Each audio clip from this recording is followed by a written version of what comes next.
Elzy.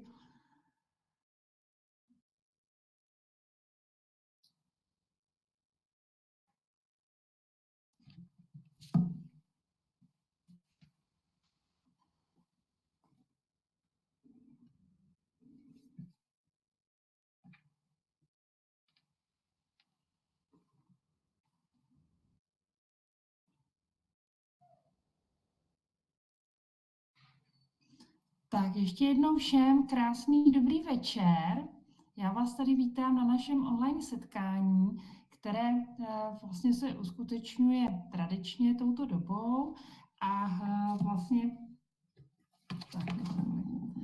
a jsou tady se mnou kolegové ze studentské organizace ELZY, která funguje při fakultě právnické a vlastně ten nápad vzešel od nich a už jsme ho takto vlastně uskutečňovali minulý rok a byly z toho dobré zkušenosti a je to taková příležitost se setkat dříve, než třeba při zápise před vašimi předzápisy. Takže já bych poprosila a dala slovo tady kolegyňce z ELZY, která by zahájila. Moje jméno je Petra Hrubá Smržová, na fakultě působím jako proděkanka pro studijní záležitosti, takže pokud byste měli nějaké dotazy, tak jsem tady vlastně od toho, abych vám je zodpověděla. A jinak jsou tady moji mladí vlastně kolegové, studenti, studující v různých vlastně ročnících na fakultě, kteří vlastně vám budou taktéž zprostředkovávat zkušenosti ze studia a vlastně to, s čím se budete setkávat, aby ten nástup pro vás byl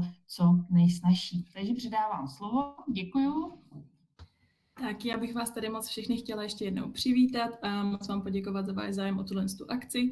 Jmenuji se Barča, půjdu do 5. ročníku a letos zastávám funkci tajemníka Elza Plzeň. A se mnou je tu ještě i Anetka a ráda bych jí rovnou předala slovo. Tak ahoj, já bych vás taky všechny chtěla pozdravit. Moje jméno je Anet, jak už zmínila Barča, tak zastávám tady pozici prezidentky Elza a letos nastupuji do 2. ročníku. Tím bych tady asi začala vůbec, co Elza je, tak je to tady Evropské sdružení studentů práv a mladých právníků, kdy vlastně Elza působí na všech 4 právnických fakultách. U nás na fakultě pořádáme během roku hodně zajímavých akcí, kterých se můžete zúčastnit, když se stanete členy. Zároveň s námi pojedete mnozí z vás na seznamovák, tam se na vás budeme těšit. A jak už jsem říkala, tak nabízíme mnoho těch akcí, jako jsou různé přednášky na určitý témata, na který není ve škole čas. Má to i mezinárodní rozměr, jako jsou ELZA delegace, takže je možnost účastnit se i stáží nebo nějakých přednášek v mezinárodních organizacích. A zároveň spolupracujeme i s fakultou, takže mnoho akcí se bude konat právě v prostorách fakulty. Když už navážu na fakultu, tak vlastně hlavní budova je právnická fakulta na sadech 35, kde budou různé, kde budete mít semináře a přednášky. Je to tady označení, potom v tom rozvrhu má ta fakulta označení PC, to je právnická fakulta, pak budete mít přednášky na filozofické fakultě v ulici Jungmannovy, to je označení JJ, tam jsou většinou přednášky ve velké přednáškové aule a taky mohou být různé přednášky na pedagogické fakultě ulice Veleslavínova. Takže tam je vlastně potom se přesouvat, ty školy jsou všechny blízko sebe, takže to bude nějakých 5 minut chůze maximálně. Takže se teda všechno v pohodě stíhat. Co se týče třeba menz, tak máme tady 2 menzy. Máme menzu v ulici Kolárova, tam co se týče jídla, tak to se musí objednávat teda dopředu. A nejpozději v 8 ráno předtím, než tam půjdete na oběd. A pak je tady menza na Borech, to je v obecním kampusu a ta je tady o dost větší, tam se objednávat už napřed nemusíte a máte tam na výběr jakože z většího množství jídla, protože v té Kolárovce, jak je to malá menza, tak jsou tam jenom ty 2 jídla, ale na Borech tam máte větší výběr a nemusíte se objednávat dopředu, takže je určitě lepší zavítat tam. Jsou tam lepší ceny než v restauracích, takže se to určitě vyplatí. Potom navážu teda na koleje, což taky mnohý z vás bude zajímat. Tak koleje jsou buď to na Borech, nebo pak jsou koleje Armabeton. a Lochotín, což tam asi jsou studenti práv nejvíc, protože je to vlastně jedna zastávka od školy, takže to je tak 3 minuty tramvají a jste hned u školy. Ten Lochotín, si myslím, že tam je to super zázemí pro studenty a tam určitě, pokud jste si dávali už ty přihlášky na ty kole, tak určitě zvažte ten Lochotín, protože si myslím, že to stojí za to tam být. To určitě se vyplatí. A když ještě navážu třeba na knihovny, tak máme tady knihovnu právnickou a filozofickou knihovnu, to je hned vedle fakulty právnický na těch starých 35 a pak je univerzitní knihovna opět v kampusu na Borech.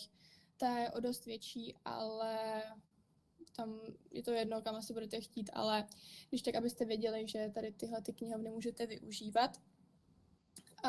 Teď bych vám přesdílala když tak obrazovku a ukázovala bych vám nějaký, tady, jak se připojíte do toho portálu, což je asi to důležitější pro vás v tuhle chvíli.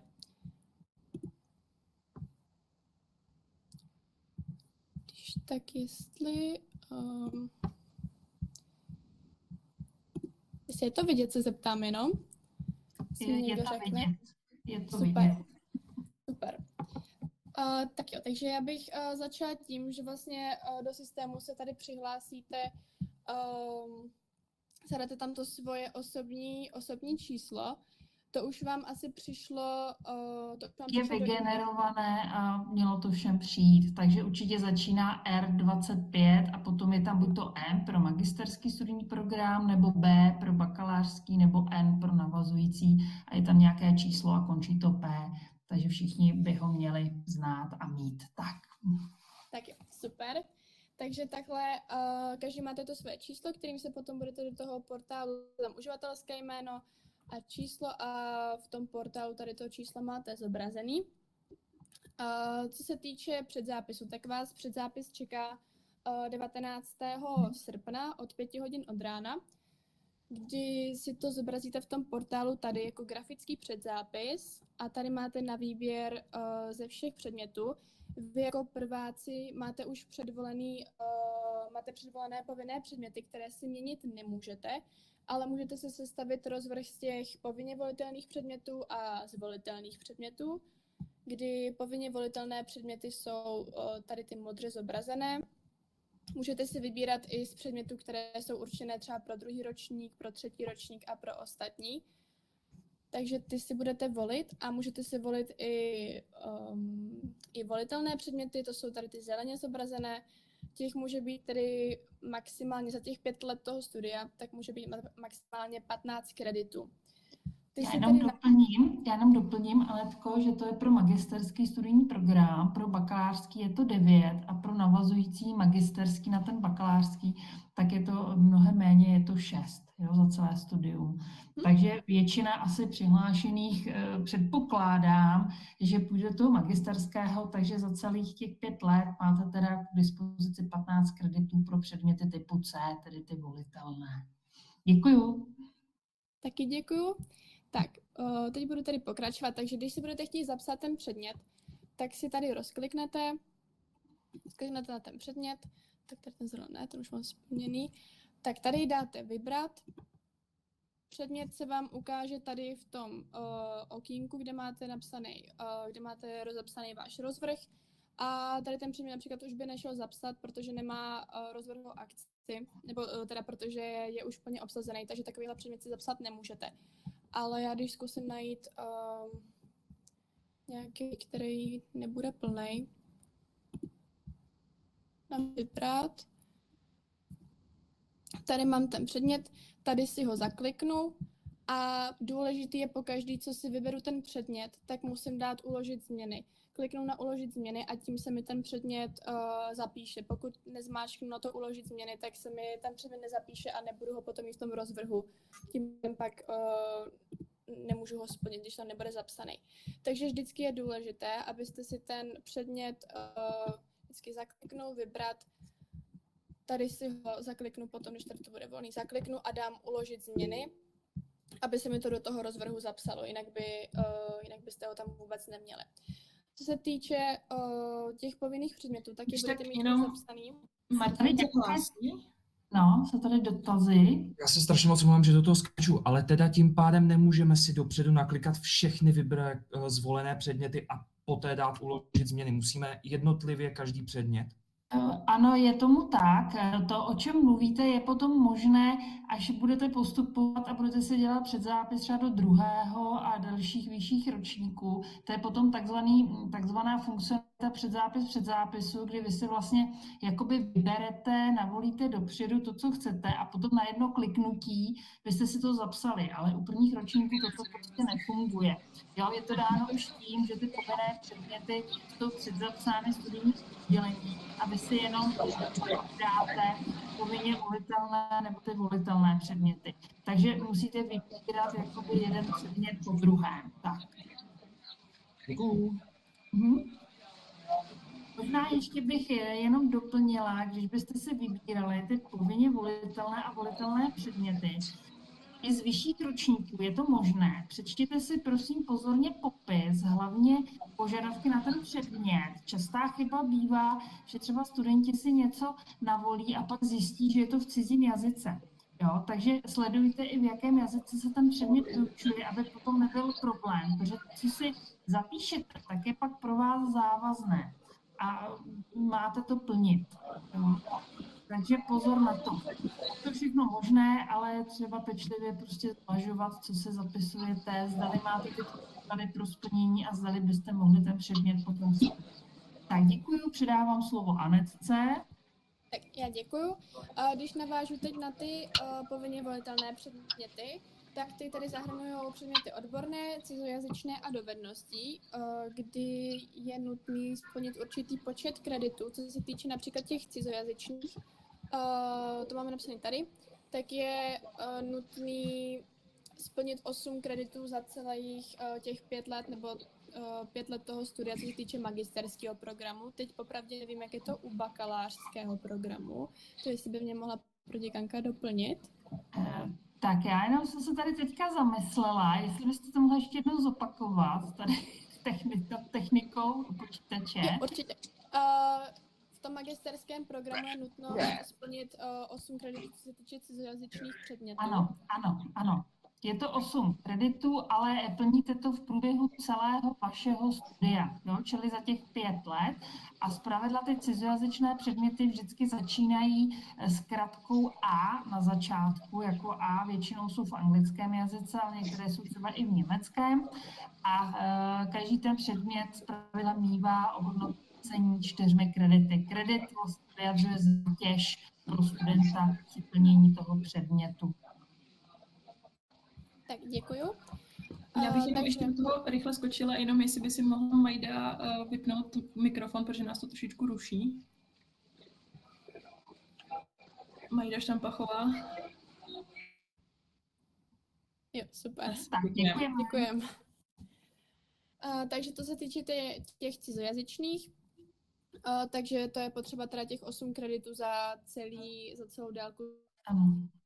Pak jsou předměty odborné, to je například, tady můžete vidět Apple, to je právě tady předmět s paní proděkankou, jsou to právní aspekty etiky v podnikání, takže vždycky u těch předmětů máte psaný, jestli se to počítá do těch cizojazyčných, odborných anebo dovednostních. Co se týče dovednostního, tak to je například tady pojistné právo s panem magistrem Hradcem, takže to tady máte napsaný vlastně v této tabulce, kolik těch kreditů je nutno splnit. Co se týče potom těch výběrových předmětů, to jsou ty C-čkové předměty, tak to jsou tady ty zeleně označené, anebo to mohou být předměty také z jiných fakult, například katedra tělovýchovy, tak tam je možné se zapsat různé sporty, jako například tenis, volejbal, lyžáky, myslím si, že tam je i nějaký cyklokurs, za nějaký určitý počet kreditů, většinou jsou to 1-2 kredity, takže to je taky možné. Potom, co budete mít navolený ten rozvrh, tak už není možné ho změnit, potom vlastně jenom bude burza zápisu, to už potom vám o tom řekne víc Barče, to ji přenechám, ale bude burza zápisu, kde je možné si změnit jenom čas toho, kdy budete chodit na ty přednášky a semináře, A co Já se jenom týče doplním jenom na semináře. Ta burza zápisu je určena jenom Jo, pro no. prohazování rozvrhových akcí, seminářů u předmětu, kde je těch seminářů více. Jo, když je tam jedna přednáška, jeden seminář, tak to nejde, ale třeba u těch povinných předmětů to bývá tak, že je přednáška a pak je 6 seminárních skupin nebo 4 seminární skupiny, tak tam, když by vám nevyhovoval ten čas, tak ta burza zápisu slouží primárně jakoby k prohazování jenom těch seminářů. Tak. Jo, i když v rámci toho předzápisu by vám to asi taky šlo, že byste si to prohodili, ale je to nastavené tak, že tam nebude prostor asi pro jakoby odzapsání a zapsání, jo, protože je to nastaveno jakoby rovnoměrně na počty vlastně zapisovaných.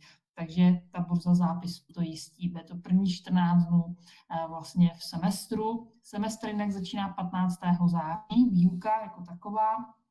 To asi kolegové vám ještě budou zdůrazňovat. Tady chci jenom říct, že ne u všech předmětů se začíná hned ten první týden, takže ty katedry je třeba sledovat informace z těch kateder, kdy co začíná. Každopádně, pokud si navolíte můj povinně volitelný předmět, právní aspekty etiky podnikání, kde je tedy vymezená kapacita pro nastupující první ročníky, tak my se uvidíme už 15. září v 7:30 hodin ráno, takže vás uvidím jako první. Tak, předávám slovo zase kolegyňce, děkuju. Děkuju. Tak a co se týče ještě toho zápisu, tak budete si volit tady i rozvrh na letní semestr. Ten je vlastně někdy na konci ledna bude dozápis a tam tedy je možný si dozapsat nějaké předměty nebo si změnit učitele, ale není, nebo vyučující, ale není možný si tam už odstranit žádné předměty, takže až si budete tvořit i ten rozvrh na ten letní semestr, tak trošku si dát na to pozor, abyste počítali s tím, že předměty už si potom když tak zrušit nemůžete. Takže to bude asi za mě takhle k tomu portálu a k rozvrhu všechno a předala bych opět slovo Barče. Tak já ještě, než Barunka začne mluvit, tady jeden dotaz. Jestli se můžete podívat na povinně volitelné semináře, kdy se jakoby konají, nebo na ten předmět. Určitě můžete. Dostanete se na to přes portal.zacu.cz, vlastně přes programy, až na ty jednotlivé předměty je třeba znát jakoby tu zkratku a u toho předmětu je popis a zároveň je tam i rozvrhová vlastně akce, takže možné to je. Takže tím zodpovídám dotaz tady Natálie. Tak, předávám slovo kolegyni, děkuju. Jo, já moc děkuju Anetce. A teď se přesuneme na takový ty informace o studiu, takže burzu zápisu to už jsme řešili, je to teda jak v zimním, tak i v letním semestru. Co se týká zkoušek a zápočtu, tak vlastně, když si vyberete ten předmět, tak tam vždycky máte napsaný, co se musí splnit. Co se týká áčkových předmětů, tak tam je většinou zápočet i zkouška, nebo jenom zápočet. A u těch béčkových předmětů, tak je to tam vždycky napsané, většinou to bývají jenom ty zkoušky a buď jsou teda ústní, nebo můžou být psané. Jinak rozdíl u těch zápočtů a zkoušek, tak většinou ty zkoušky jsou hlavně ústní, zápočty jsou většinou nějaké psané, můžou být online nebo na fakultě normálně na papír.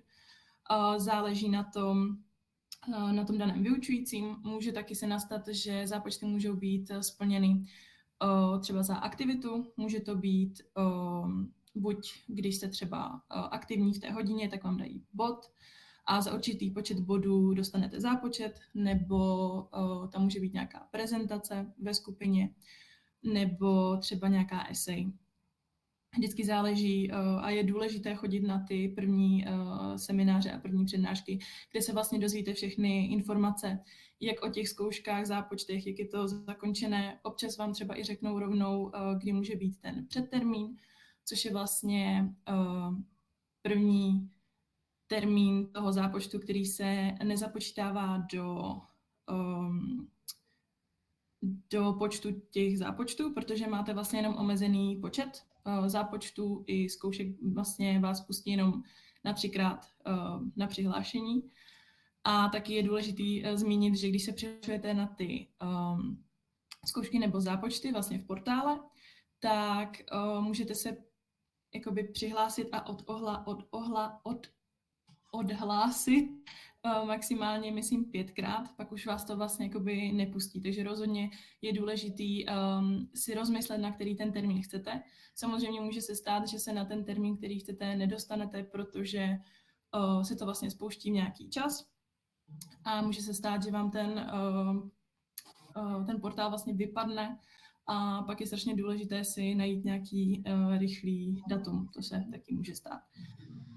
Tak, co se týká třeba, jak si psát poznámky, tak určitě doporučuji mít nějaký počítač nebo tablet. Určitě si to můžete psát i ručně, ale je to občas dost obtížné.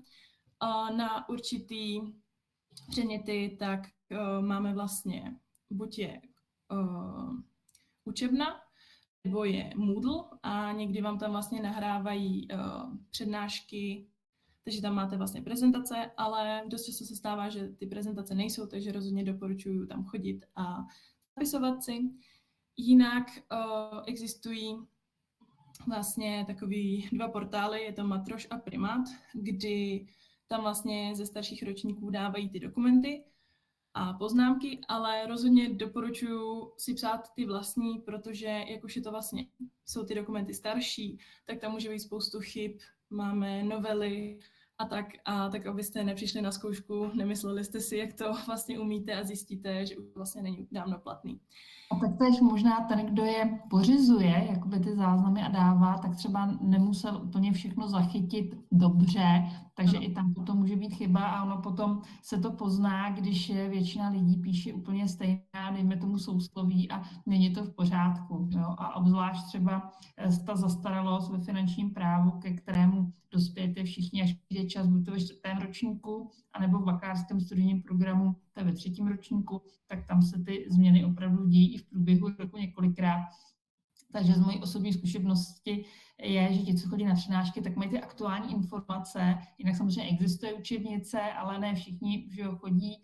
Nemáme stanoven povinný rozsah školní docházky, takže je to opravdu o tom, zda ten student využije té možnosti nebo nevyužije. Přistupujeme k vám, že jste všichni dospělí lidé, chcete studovat a vlastně je to vaší záležitostí. My vám jenom nabízíme, vlastně inspirujeme vás, jsme takovými průvodci, takže tam potom se dozvídám jakoby zajímavé věci, které už vlastně dávno jakoby nejsou. Ale to je třeba oblast finančního práva, samozřejmě jsou jiné předměty, s kterými se teď budete setkávat v 1. ročníku. To je taková ta oblast teoreticko-historická, jako jsou obecné dějiny státu a práva, československé právní dějiny nebo teorie práva, kde zase takové ty změny jaksi nejsou, ale těch informací je tam hodně a obzvlášť teorie práva je takovým základem, s kterým se budete setkávat v průběhu celého studia a potom i v tom profesním vlastně životě. Tak, tady byl jeden dotaz, já ho možná zodpovím, těch dotazů je tady víc. Tak, jestli je možné se zapisovat a předměty vyšších ročníků. Prosím, to ne v tuto chvíli. Všichni nastupujete do 1. ročníku, nechte zapsané ty povinné předměty 1. ročníku. Jinak, až budete postupovat třeba do 2. a vyššího ročníku, tak studujete v kreditním systému, kdy máte vlastně tu možnost sestavit si váš osobní studijní plán, takže pokud se na to budete cítit, tak samozřejmě můžete si zapsat ty povinné předměty Ačkové i z vyšších ročníků, ale příliš to nedoporučuji, protože ono to má určitou návaznost na to, abyste měli určité už znalosti předtím, abyste ten předmět zvládli. Takže abyste nemuseli promýšlet a neměli strach, abyste někde ztroskotali, tak je dobré, co se týká těch povinných předmětů, doporučuji to držet tzv. Doporučeného studijního plánu, což je takový ideální studijní plán, ale pokud byste se cítili na to, přečetli byste si opravdu ten popis, požadavky, předpoklady pro plnění toho předmětu, tak žádné formální překážky vám nebudou kladeny. Tak, kolik se máte zapsat povinně volitelných předmětů na 1. ročník? Tak tady bych chtěla říct, že pro 1. semestr vy musíte získat minimálně 20 kreditů aktivně. U magisterského studijního programu je to tak, že skladba povinných předmětů, tak máte zapsanou a uvidíte to před zápisu, odpovídá přesně 20 kreditům. Doporučuji, abyste si zapsali 1 nebo 2 povinně volitelné předměty nebo nějaký volitelný předmět.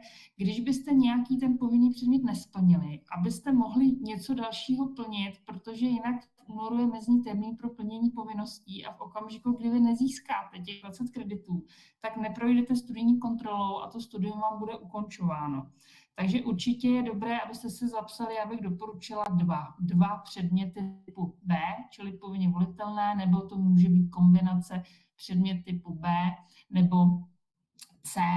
U bakalářského studijního programu tam ta skladba povinných předmětů je více než 20 kreditů, takže je tam rezerva, ale i tam bych doporučila zapsat si 2 povinně volitelné předměty, protože to studium není 5leté, ale 3leté a potom, abyste v závěru neměli třeba potíž s tím dohánět určité minimum pro tu skupinu B předmětů. Jo, takže ty 2, doporučila bych 2. Ano, 2 na zimní semestr a optimálně 2 na letní semestr. Jo? Tak. Takže to jsou dotazy, které tady zazněly. Tak předávám slovo k baronce a tady se hlásí Eliška. Tak Eliško, můžete? Dobrý den, slyšíme se? Dobrý den, ano, slyšíme. Já mám trošičku ošemetnější dotaz, jelikož já zároveň nastupuji teda sem do prváku, ale zároveň studuju ještě bakalářské studium s oborem právo a podnikání, takže budu řešit žádosti o uznání předmětů, které už mám již odstudované z toho oboru. Tak se spíš chci zeptat, jelikož tam mám ty předměty římské právo, teorie práva, ty dějiny a takové, že kdyby mi to teda univerzita uznala, mám to v předzápise nějak i řešit, že bych si tam ty předměty měla něčím nahrazovat popřípadě? Ne. Rozumím vám, ale v tuto chvíli prosím ne, protože to je potom věc uznávání. Tamto informace ještě potom dostanete při zápise, že do 30 dnů od zápisu můžete podat žádost o uznání. To uznávání se řídí rozhodnutím děkana, je na našich webových stránkách a protože byste žádala o uznání předmětů, které jste studovala na jiné vysoké škole, než je Fakulta právnická Západočeské univerzity v Plzni, tak tam budete muset vyplnit žádost speciálně pro každý předmět zvlášť a bude tam třeba vyjádření garanta toho předmětu. Jo, takže tam bude trošku složitější proces a podle toho vlastně potom bude jakoby rozhodováno. Takže tady bych doporučila pro vás, abyste se seznámila s tím postupem ohledně uznávání, co budete vyplňovat a bude potřeba. Tak na našich webových stránkách vlastně, kde jsou jakoby důležité dokumenty, tak tam najdete i to rozhodnutí a postup při uznání. Jo. Takže když by se vám uznaly nějaké předměty, tak se bude zároveň rozhodovat o zkrácení doby studia a otevírala by se vám znovu možnost takzvaného předzápisu, že když byste měla řadu předmětů třeba uznané, tak abyste si navolila jiné a mohla jste teda studovat jakoby rychleji. Takže v tuto chvíli prosím nezasahujte do skladby těch povinných předmětů. To uznání není závislé na tom zápisu toho předmětu. Ano, takže to už je potom jakoby další krok a případně uznání podle toho, kolik by se uznalo, v jaké míře, tak by se vám otevřela znovu možnost vlastně navolit si nebo upravit si ten váš studijní plán. Tak. A tady vidím další dotaz. Pardon, ještě, že to tak jenom skáču, no, abych si teda byla 100% jistá. Takže tedy, kdyby mi byly uznány teda některé ty předměty a vím, že ta lhůta je tedy nějak do konce toho září, těch 30 dnů od toho... Ano, takže do 30. září byste vlastně donesla žádosti, tedy tu kompletní žádost, složenou z těch dílčích žádostí na ty jednotlivé předměty s vyjádřením garantů na naše studijní oddělení. Jo? Takže tam by se to vyřizovalo, takže ta úprava toho plánu, no, my na to samozřejmě taky nějaký ten čas na to bude třeba, tak to vím tak do poloviny října nebo do toho konce října. Čím dříve donesete tu žádost jakoby kompletní vyřízenou, tak tím my můžeme to rychleji jakoby vyřizovat. Jo, jinak pardon, že to tak skáču, já jsem to jenom nedošla.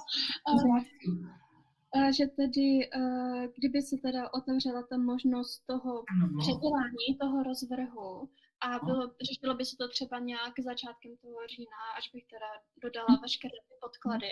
Ano. Jak se to tedy řeší, protože předpokládám, že v rámci toho předzápisu a veškerých těch ročníkových zápisů, co se budou konat, tak to bude asi zaplněné, ne? Potom. Takhle, ty povinné předměty vyšších ročníků ne. Nebo tam by se musel potom žádat o navýšení kapacity na těch jednotlivých katedrách. A těch povinně volitelných předmětů je celá řada, takže některé jsou, bych řekla, oblíbené více, ty jsou plné, ale pak jsou další, vždycky někdy nějaké volné místo ještě je. Jo?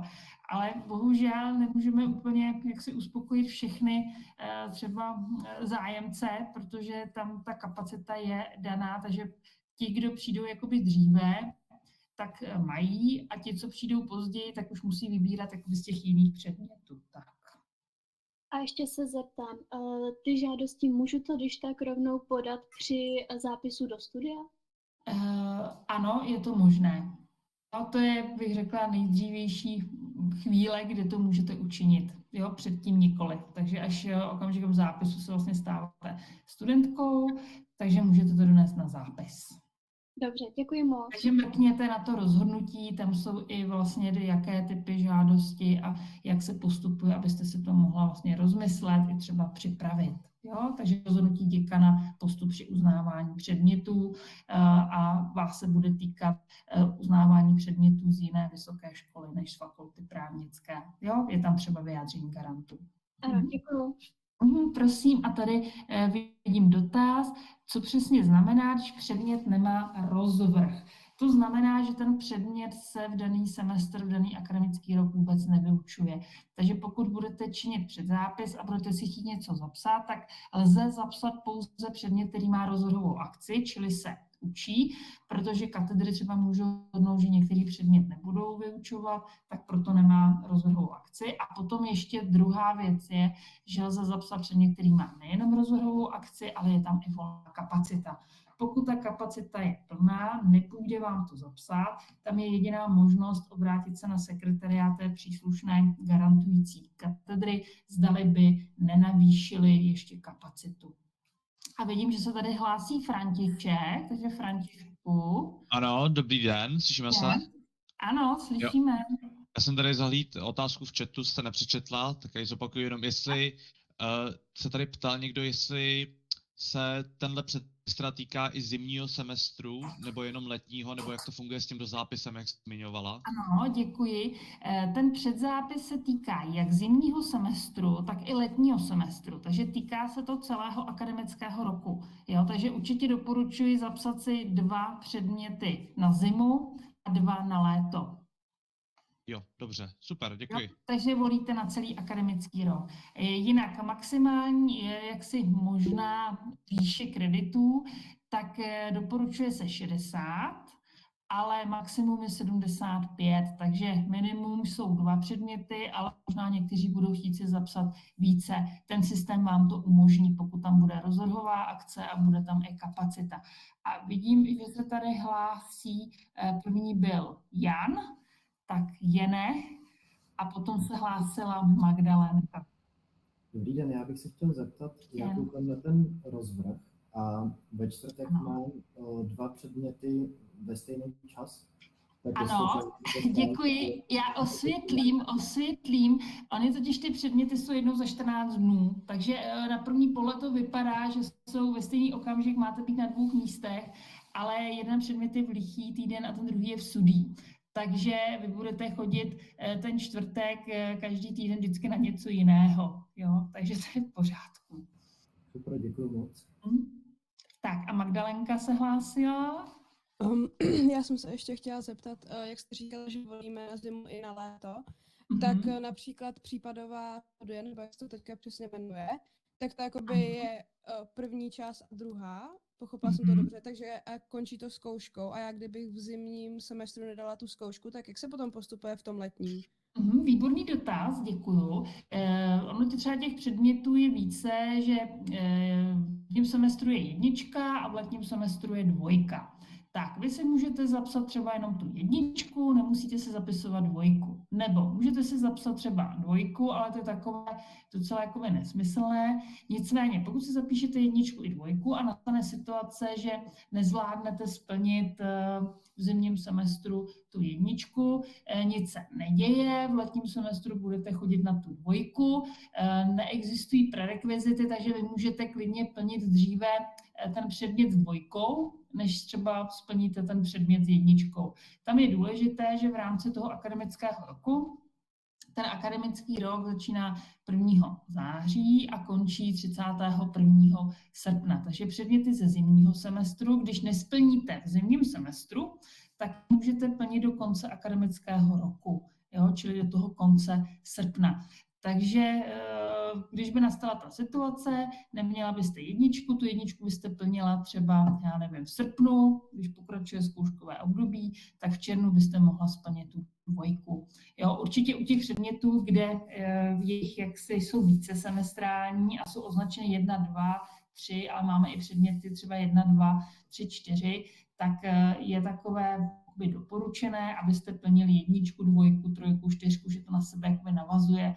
Ale pokud se vám něco jakoby nepodaří, nevadí, můžete prostě plnit třeba tu 3, aniž byste měli tu 2. Pak platí ještě takové pravidlo, že když by se vám nepovedlo splnit ten předmět vůbec v tom akademickém roce, tak když je to povinný předmět, tak vy máte povinnost si ho opakovaně zapsat, ale kdykoliv v průběhu vašeho studia. Jo, samozřejmě ideální je třeba ten rok následující, ale pokud se rozhodnete na přes rok, je to v pořádku, ale pokud už si to zapíšete na podruhé, tak je třeba ten opakovaně zapsaný předmět splnit, protože jinak je to zase důvod pro ukončení studia. Jo? Takže když se to nepovede, nevadí, tak opakovaně se zapisujete a máte znovu jakoby 3 možnosti ho plnit na 5 přihlašovacích zápisů, ale už ho musíte splnit v rámci toho akademického roku. Nebo když by šlo o předmět B, po případě C, čili povinně volitelné nebo volitelné, tak existuje institut takzvané propustky. Co to znamená? Vy ten předmět nesplníte a ta propustka je to, že vy si ho nemusíte znovu zapisovat. Jakoby ten předmět zahodíte. Nebudete mít kredity, trošku vám to zhorší průměr, ale už se zbavíte té povinnosti si ho znovu zapsat. Pokud byste si ho znovu zapsali, už ho musíte zase splnit, jinak je problém a vlastně ukončovalo by se studium z tohoto důvodu. Tak a tady vidím další, tady hlásící se o slovo, takže Martine, potom vidím Lucii, takže Martine, vstupuj dřív. Děkuji. Já bych chtěl navázat na Janův dotaz ohledně toho, co dělat v případě, uvedu na příkladu, že třeba předmět historie a současnost českého notářství se mi kryje se státovědou. Tak ono to může nastat. Ty povinné předměty podle toho doporučovacího plánu se vám nebudou překrývat, ale ty povinně volitelné nebo volitelné to může nastat. Jednak nemáme teda povinný rozsah školní docházky a většina studentů to řeší tak, že kontaktuje tedy ty příslušné vyučující a třeba jeden týden jdou na ten povinný předmět a ten druhý týden jdou na ten povinně volitelný, zkrátka domluví se, jak to budou činit. Jo? Takže to může nastat a řeší se to tímhle s tím prostě způsobem. Jo? Takže určitě komunikovat s tím daným vyučujícím. Přednášky povinné nejsou, ty semináře jsou praktické, tam doporučuji, pokud jakoby můžete, abyste chodili, protože většinou se tam dozvídáte ty praktické věci a vlastně jsou tam takové ty poznatky, rozšiřující si přednášek, ty přednášky, to je uvedení vlastně do té dané problematiky, seznámení si s tím na těch seminářích, to prakticky procvičujete, jak to bylo pochopeno a tak dále. Tak. Moc vám děkuji.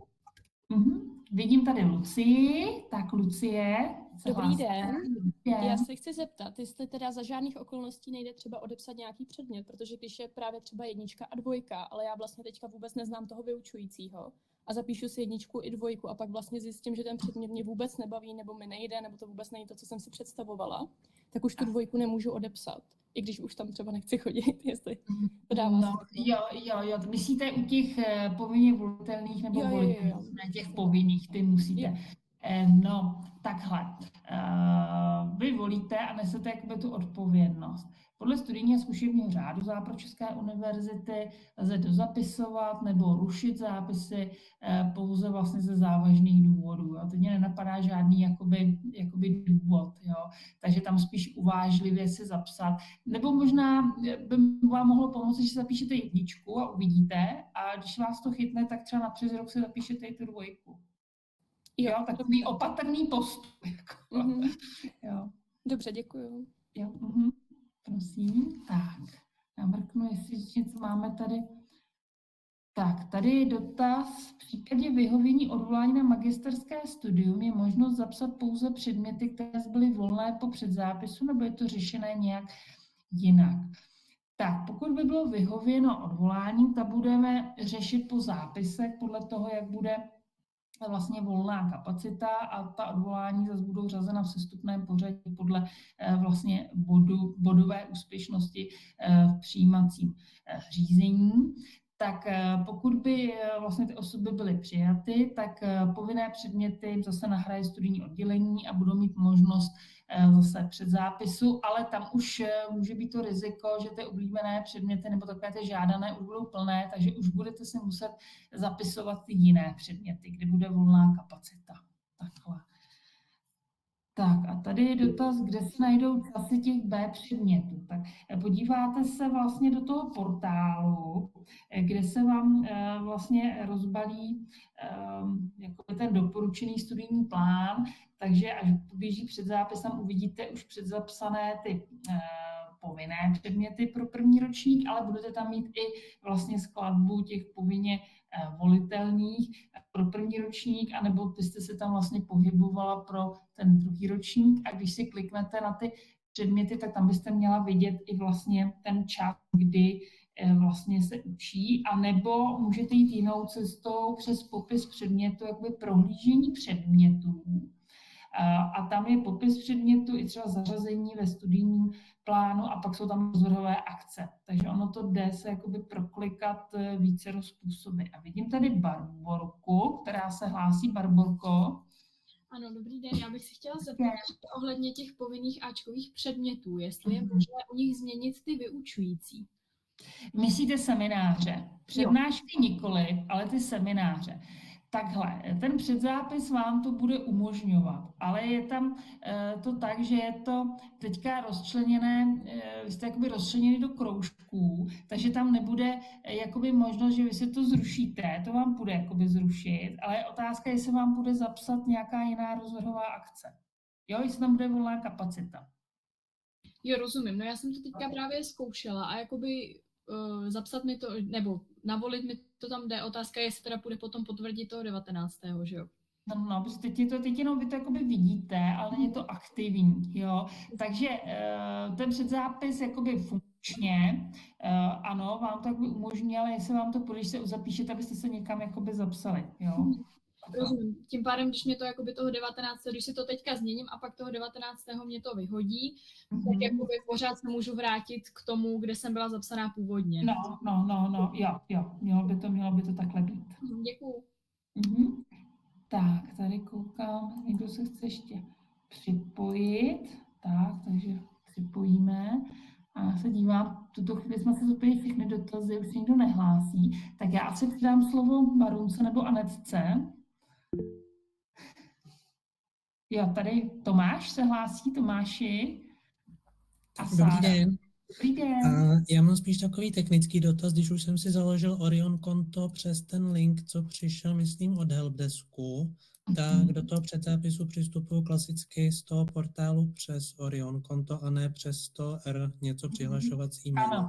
Ano, přesně tak. Jo, ale asi většina lidí bude přistupovat přes to ERKO a to rodné jakoby číslo. Jestli už máte založené Orion konto, tak mám to přes ten Orion konto.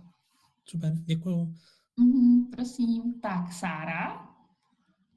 Dobrý den, já jsem se chtěla zeptat, když si toho 19. třeba nějaký ten předmět zapíšu, tak ho můžu ještě do toho 25. zrušit a to nevadí. Ano, výborná otázka. Ten předzápis funguje od toho 19. do toho 25.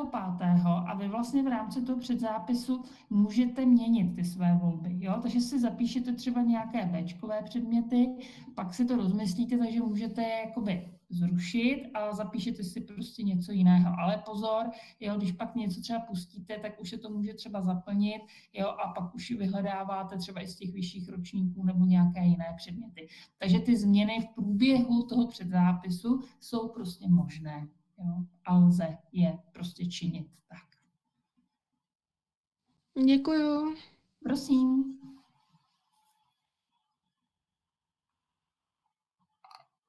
Tak, takže zatím žádný dotaz, ani v chatu, ani se nikdo nehlásí, takže se předám slovo kolegyňkám.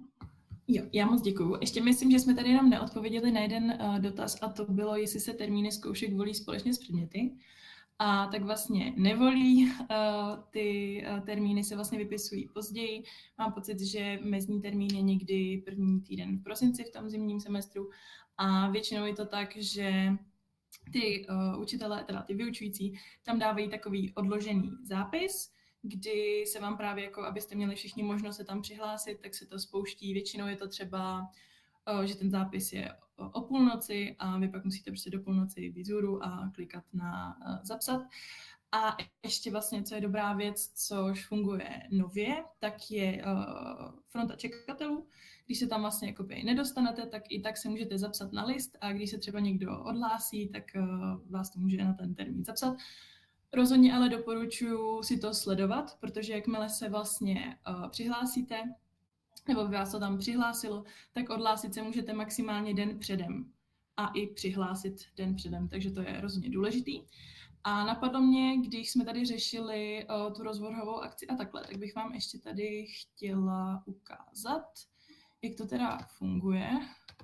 Já tady mezi tím využiji čas a odpovím tady dotaz, jestli je nějaký minimální počet kreditů pro postup do dalšího ročníku. Je. Za první semestr je to těch 20 kreditů, ale za celý první ročník, čili za zimní i letní semestr, tam je minimum 40 kreditů aktivně. Jo? Takže to je třeba si hlídat, protože procházíte v průběhu studia několika studijními kontrolami a v případě, že by nebylo něco splněno, tak prostě jsme nuceni zahájit ukončování studia. Jo? Takže za zimní semestr 20 kreditů, ale za celý první ročník, čili zimní a letní semestr, je to 40 minimum. Tak já jenom poprosím o informaci, zda vidíte ten grafický předzápis.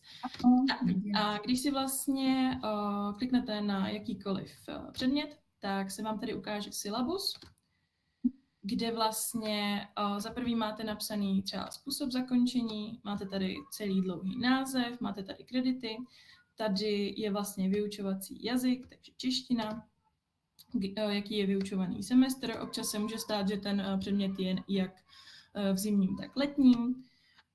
Máte tady cíle předmětu, požadavky na studenta, obsah, pak vám ještě ukážu kurz to až potom, nějaký studijní opory, garanti, literatura, což je taky velmi důležité. Pak je tady vlastně časová náročnost, předpoklady a tak dále a tak dále. To si vlastně celé můžete takhle hezky pročíst. A když vlastně, vrátím se zpátky k tomu, když si to, když si to rozkliknete, tak tady je zapsat rozvrhové akce a když kliknete tady na ten obdélníček, nebo co to je, tak se vlastně ukáže ta rozvrhová akce, kdy máte napsaný, kdy přesně, v jakém čase to je a jaký ten týden se to vyučuje. Když je tam k, tak je to každý týden, pokud by tam bylo s, sudý, l, lichý. Takže takhle. A vlastně jde to i, když to máte už zapsaný, tak i tady je ten obdélníček, kdy si vlastně právě se vám zobrazí hezky takhle. A jak vidíte, tak zrovna tady už je to zapsaný, ale už je to plné. Tak, ukončím sdílení a ještě bych vám ráda chtěla ukázat Kursmer, momentíček. Tady ještě dotaz, že pokud, jak se teďka ukázal ten předzápis, jak se dá změnit vyučující, jestli je to možné nějak ukázat. Jo, no dobře, tak momentík, ještě jednou to spustím. A mezi tím se hlásil Martin. Nějaký dotaz. Nebo jestli to byla chybka.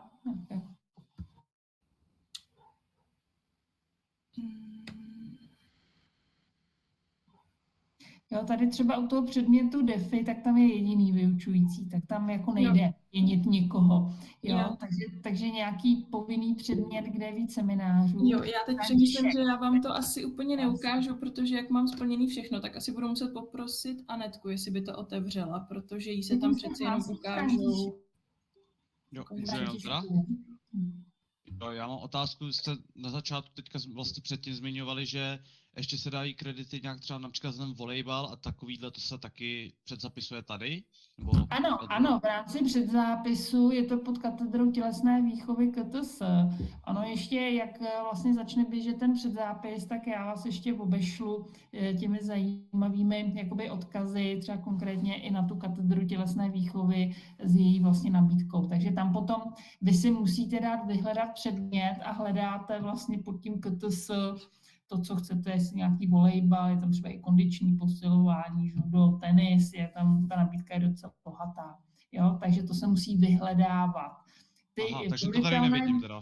Ne, to tam neuvidíte. Vy, co tam vidíte, tak je studijní plán pro ten příslušný vlastně program, kde máte tu skladbu povinných, povinně volitelných a potom jsou tam některé volitelné. Ale ty volitelné jako Cčka vy můžete volit v rámci celé Západočeské univerzity. Nejenom to, co je v tom vlastně jakoby studijním plánu pro ten příslušný program. Takže proto musíte vyhledávat ty předměty pod vlastně jinými fakultami, jinými zkratkami kateder. Jo?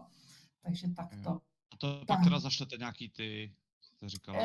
Toho 19. ještě jakoby připomenu, že běží ten předzápis a dám vám tam ten odkaz, když byste si chtěli zapsat teda něco z té katedry tělesné výchovy, nebo pokud by někdo měl zájem o nějaký cizí jazyk, tak to je vlastně Ústav jazykové přípravy, nabízí vlastně cizojazyčné, ale nikoliv odborné předměty. Jsou to cizojazyčné, vlastně jakoby neoborové předměty, jo? Třeba francouzština, španělština. Jinak v rámci fakulty pro magistry, tam je ta povinnost 8 kreditů v průběhu celého studia za cizojazyčné odborné předměty zpravidla vyučované v angličtině. Dobře, děkuji.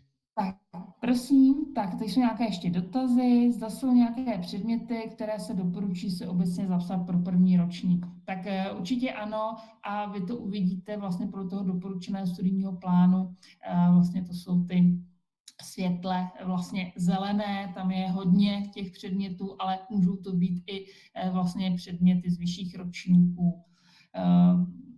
To bych asi předala slovo, které jsou třeba oblíbené kolegům z ELSY, protože oni vlastně studují, já mohu říct si akorát toto, že tam máte docela pestrou nabídku.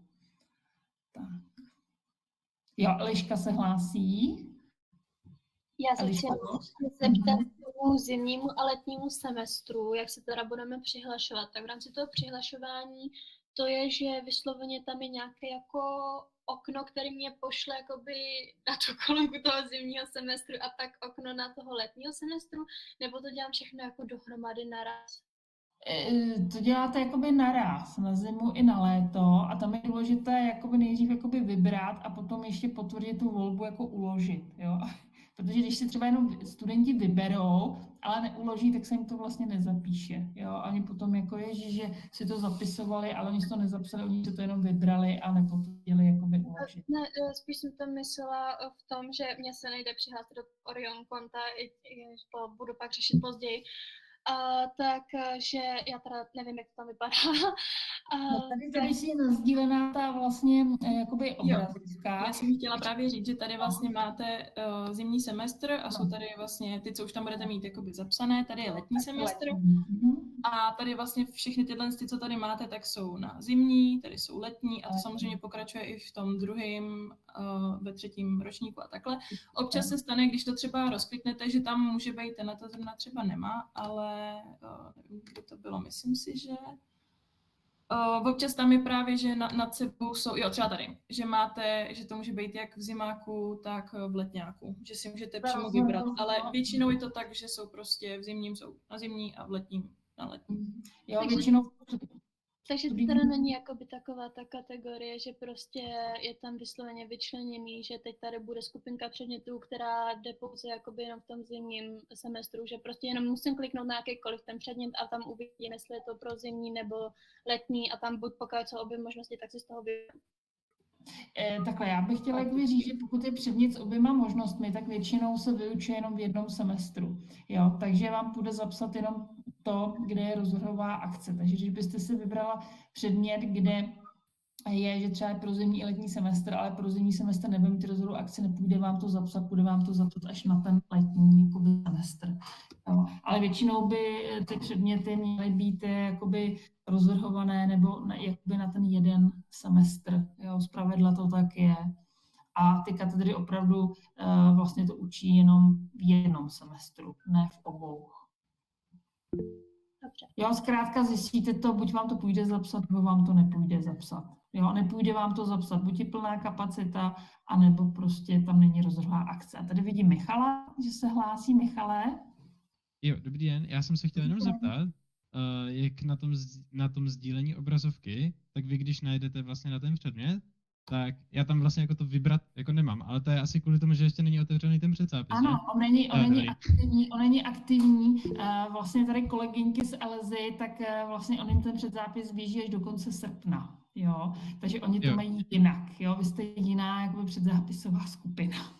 Jo, tak a vidím Magdalenku. Magdalenko? Já jsem se chtěla zeptat, jestli byste prosím ještě jednou ukázali, jak si zobrazíme časy toho daného předmětu, protože já to tady mám otevřený a mně se tam vůbec neukazuje ta tabulka, tak nevím, jestli to je nějak chyba na mojí straně, nebo... Normálně to není aktivní právě u vás, jo? A tím to prostě bude, že to nevidíte, ale to, co tam vlastně teďka je nasdíleno, jak sdílejí kolegyně, tak toho 19. jakmile se spustí ten předzápis, to uvidíte i vy. Jo, a když tak byl tam i dotaz s tím, že to chcete ukázat ještě jednou, tady vlastně pod tím vybrat je právě to zapsat rozvrhové akce a tady je ten obdélníček, na který, když kliknete, tak se vám to takhle hezky otevře a tady vlastně ještě jsem zapomněla, že tady je vlastně přednáška, ta je takhle šedá a semináře jsou zelený a takhle se vám to pak ukazuje i vlastně v tom rozvrhu. A tady máte vlastně den, takže úterý a tady je hezky od kdy do kdy to je a kapacita a jaký ten týden se to tedy vyučuje, takže každý s sudí a lichý.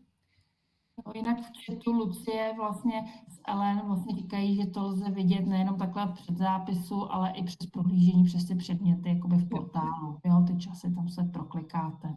Určitě, ještě jsem jenom chtěla tady ukázat, že vlastně když si vyjedete nahoru, máte vizualizaci studia a tady je vyhledat předmět. A tady vlastně si můžete vyhledat buď ty zkratky katedry, nebo třeba zkratku předmětu. Já třeba zkusím SP1, dáte si vyhledat. A tady vám vlastně vyhledají různý ty předměty podle té zkratky. Samozřejmě pokud už víte nějakou zkratku katedry a předmětu, tak vám to vyjede jenom ten určitý předmět. Takže tohle jsem ještě chtěla ukázat. A vlastně myslím si, že i vám by se to mělo ukázat. Letos máme nově od Evropské unie track level a nevím, jestli vy se tam ještě budete moct jakoby přihlašovat, to když tak mě prosím doplňte, ale ty jsou vlastně tady zelené a tam se to, tady je třeba AI a tam se to vlastně vyučuje na jiných fakultách, je to vlastně program, kde propojili různé školy. Univerzity, jo? Je to zahraniční univerzita a vlastně teďka jsme jako v jakési první fázi, takže ten předmět, který se tam jakoby nabízí nebo nabízejí, tak v podstatě ta výuka bude jakoby online a ještě to funguje na tom, že se musíte přihlásit a registrovat do určitého jakoby data, tak nevím, jestli někdo o to bude mít zájem jakoby z vás, ale ta možnost tam je v té další fázi. Tam v podstatě by to fungovalo něco jako Erasmus výměný jakoby pobyt, že byste jakoby vy studovali v prezenčně na té zahraniční jakoby univerzitě a ten předmět, který tam vystudujete, tak samozřejmě bude ve vašem studijním plánu, přinesete si kredity i jakoby to hodnocení. Jo, takže je to taková aktivita propojování zahraničních univerzit. Jinak v rámci vašeho studia je možnost vlastně vyjíždět na Erasmy. čili na zahraniční studijní pobyty, zpravidla na jeden semestr na různé univerzity. Fakulta právnická má zhruba asi 50 smluv s různými univerzitami, v Německu, v Rakousku, v Maďarsku, ve Španělsku, Portugalsku, Francii, v Řecku a dalších zemí, v Rumunsku. Takže jako možnosti tady jsou. Pokud byste o tom je zájem, tak vždycky je třeba se přihlásit na výběrové řízení, které vyhlašuje naše oddělení zahraničních vztahů a potom ti vybraní studenti jako jedou na ty příslušné univerzity. Je s tím spojená i určitá administrativa, ale takzvaných jakoby mobilit, ale to už je potom jakoby další krok, takže ty možnosti, jak získat zkušenosti v zahraničí, jsou a můžete je prostě využívat. Tak já tady přestanu sdílet a dám prostor Anetce. Ona by vám ukázala, jak se teda dá změnit vyučující na seminář, protože mě už to tam bohužel nepustí.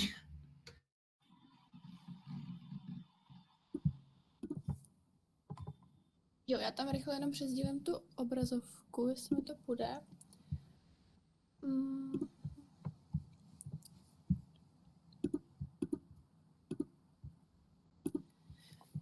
Tak, tady, když se podívám, vyberu tady třeba, ne, tady,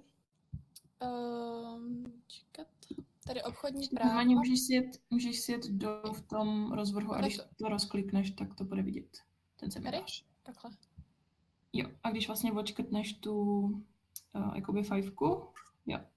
Tady si můžu, tady mám vlastně volný ty vyučující, takže si můžu odškrtnout. Tady vlastně, tady tyhle ty už jsou zabraný.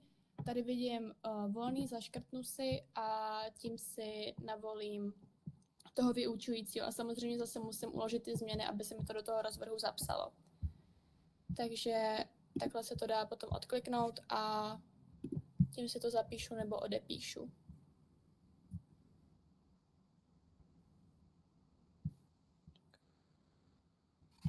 Nevím, jestli to bylo vidět.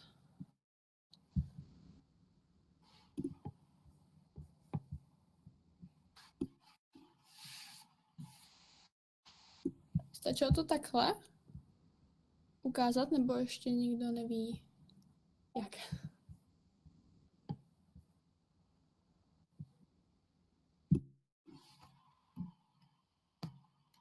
Tak já asi můžu, když tak zase předat slovo Barče, teda, jestli bude pokračovat.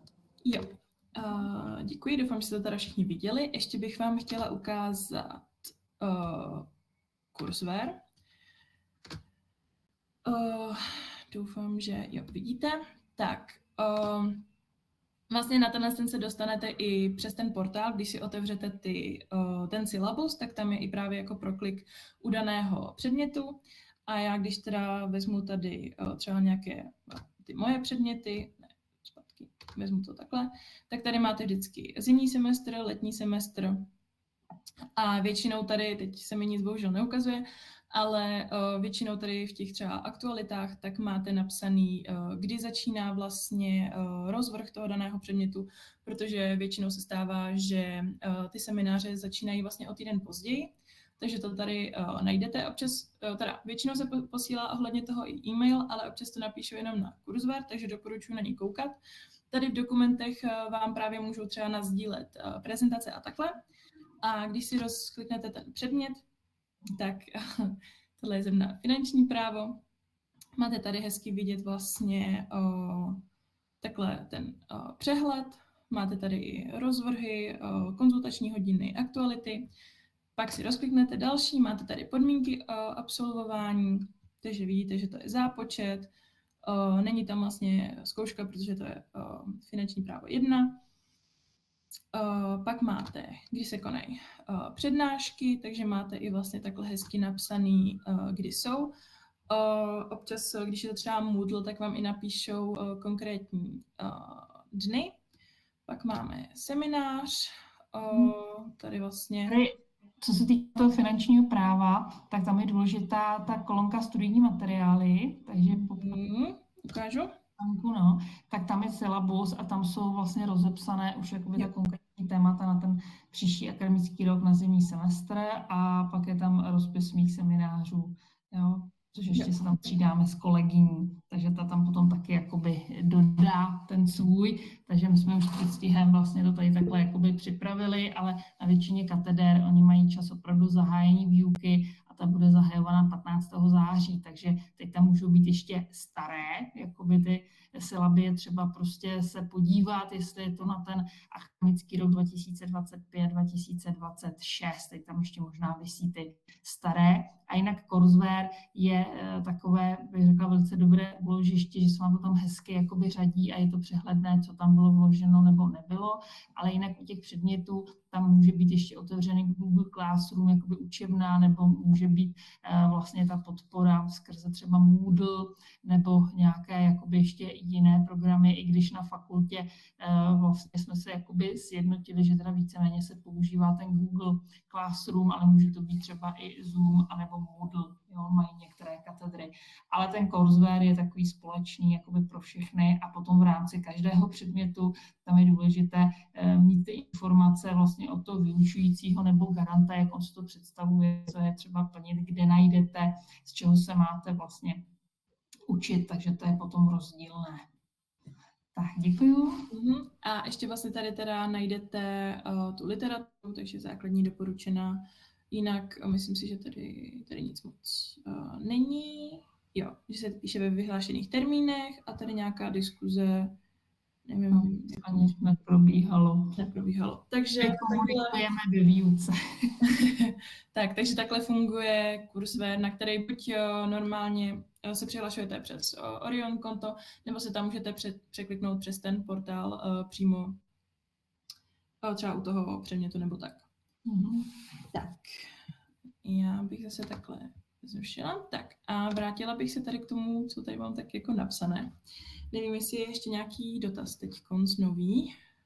Jo, tady jsou dotazy, jak je to se stipendiem na bydlení pro studenty mimo Plzeň. Tak my máme takzvané ubytovací vlastně stipendium. Tady bych vás odkázala na informační poradenské centrum. Je to specializované pracoviště Západočeské univerzity a ono řeší vlastně tahle stipendia. Jo. Takže tam jsou i informace, co, jak vlastně máte udělat. Takže IPC, vlastně ZCU.CZ, informační poradenské centrum, ubytovací stipendium. A tady dotaz, u předzapsaných předmětů můžeme změnit čas, kdy je máme. To lze pouze vlastně u seminářů, kdy v rámci toho jednoho předmětu je více seminárních skupin. Tam to lze měnit. Ale pak jsou předměty, které mají třeba jenom jeden seminář a tam už to změnit nejde. Prostě je to jedna rozvrhová akce. Jo? Já bych jenom ještě doplnila k tomu ubytovacímu stipendium. Tak vlastně, já vám to teda nebudu ukazovat, protože tam mám rodný čísla a tak, ale když si na portále v té kolonce Moje studium najdete moje údaje, tak tam si pamatuju, že se vlastně vyplňuje váš bankovní účet a tam se o to vlastně nějak žádáte vlastně o to jednou a to první stipendium vám vlastně, ono se vyplácí každý 3 měsíce, ale to první vám vlastně přijde až jakoby za půl roku, protože trvá strašně dlouho, než vám to tam vlastně jakoby přiznají, ale přijde vám vlastně potom vyšší to stipendium. Takže jenom takhle je to teda v těch moje údaje. Tam si to vyplníte a vlastně podáte žádost.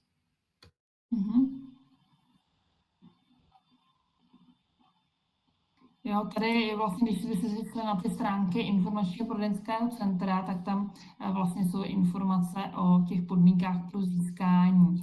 Jo. Musí jít o první studium, buď studujete bakalářský, magisterský nebo doktorský studijní program v prezenční formě, nepřekračujete standardní dobu studia, nemáte trvalé bydliště v okrese, kde studujete.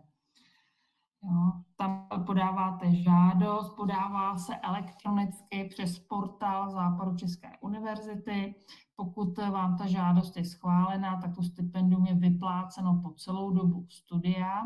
Ta žádost se váže k tomu vašemu studentskému číslu, to R25 a tak dále. Jo, takže když byste tu žádost chtěli podávat, tak se přihlásíte na portál Západočeské univerzity, kliknete na studium, dále na moje studium a nakonec na moje údaje, jak říkala vlastně Barunka. Zadáváte číslo bankovního účtu, tam vám pak budou chodit všechna stipendia ze Západočeské univerzity a podáte žádost o ubytovací stipendium. Jo, tam, když podáte tu žádost, tak vlastně se prověřuje nebo ověřuje vaše studijní historie přes centrální matriku studujících, což trvá docela dlouho, trvá to zhruba do poloviny listopadu, takže potom, když se to ověří, tak to stipendium je přiznáno nebo může být i žádost vlastně zamítnuta, pokud by nešlo o vaše první vlastně studium. Jo, takže doporučuji, pokud už budete mít vytvořen přístup přes portál ZČU a máte teda bydliště v jiném okrese, abyste si prostě požádali. Jo, tak. Děkuju. Jo, tady je dotaz, jestli se počítá, když jste studovali bakalářské a teď jste na nenavazující magisterské. Tak tady bych se obrátil skutečně na to informační poradenské centrum, protože je to vázáno na matriku. Podle jakoby mého názoru by to nemělo být, že to jsou vlastně dvě rozdílné věci, takže vlastně když jste na nenavazujícím magisterském, tak by to mělo být bráno jako vaše vlastně první studium, jo, ale skutečně ověřit na tom IPC. Protože fakulta vlastně tohle to nerozhoduje, nedělá, takže oni jsou na to specializovaní a prostě vám tam dají tu relevantní informaci. Děkuju. Tak, předávám slovo. Koukám tady ještě je dotaz ohledně těch volitelných předmětů, to doporučení, abych to ještě nechala nakonec, mám to tam napsaný, nebojte. A ještě je tady... Nechám na vás, kolegyně, to nechám na vás. Jo, určitě, to budeme ještě řešit. A ještě je tady, jestli je možné vycestovat do zahraničí v rámci Erasmu už v prvním ročníku. Přiznám se, že si nejsem úplně jistá, protože ona se ta přihláška podává nějak jako rok předem, takže si myslím, že to úplně... No, příštího ročníku, až vlastně projdete jakoby tím prvním semestrem i vlastně těmi 2 semestry, jo, čili první zimní semestr a pak celým tím prvním ročníkem, takže od toho druháku jakoby ano, ale v tom prvním ročníku se to jakoby nezvládne. Tak jo, posuneme se dál. Jo, ještě jsem vám chtěla zmínit, že vlastně je knihkupectví Aleštěněk, který se nachází na rohu ulici v Jungmanově, což je vlastně vedle fakulty filozofické a jakožto studenti ZČU, tak tam máme vlastně 10% slevu a najdete tam právě jak ty právnické učebnice a nebo úzetka. Jinak, co se týká učebnic, tak určitě na začátku dost často bývá na facebookových stránkách, což se určitě přidejte. Myslím si, že se to jmenuje nějak jako magisterské studium nebo práva. Je tam ten jako ročník 2025-2026. A z vyšších ročníků tam určitě přidávají lidi ty učebnice, které jsou většinou za menší cenu tím, že už jsou použité nebo tak. Nikdy žádný dotazy. Tak, jenom bych... Ještě možná bych doplnila, že vlastně v tom knihkupectví je zároveň literární kavárna, takže vám tam udělají dobrý čaj, kávu a můžete se podívat do těch učebnic nebo zajímavých publikací. Takže spojíte příjemné s užitečným. Tak. Děkuji moc. Tak, pak bych určitě ráda zmínila Jiskartu, což je vlastně průkaz studenta na západočeský. Je to vlastně zkrátka jednotný identifikační systém. Tato karta umožňuje vlastně vstup do objektů, vstup i na koleje, stravování v menzách, půjčujete si vlastně na to i v univerzitní knihovně, nebo si na to můžete kopírovat nebo tisknout. K té Jiskartě si vlastně můžete přidružit plzeňskou kartu. Já si teď úplně nejsem jistá, jestli už jste si o to žádali, ale myslím si, že jo. Ale když máte vlastně přidruženou tu plzeňskou kartu, tak to vlastně funguje tak pro užívání hromadné dopravy v Plzni. Je to za mě fakt výhodný, já jsem to tak udělala, ono to teda je dražší. Normální jízka stojí 100 korun a ta přidružená 300, ale je to za mě super, že vlastně to máte v jednom a je to super. Koukám, že je dotaz. Eliško? Jo, k té Jiskartě, k té sdružené v rámci té dopravy, já teda taky nejsem z Plzně, tak řeší se to pak nějak zvlášť, že si mám kupovat na tu kartu PK ještě nějaký ten dopravní kupon, nebo jak to tam funguje s tou dopravou? Jo, je to vlastně, jsou tam jakoby 2 oddělený konta na té jedné kartě a funguje to tak, že buď si člověk tam jakoby nabije, jakoby do peněženky a za to vlastně platí.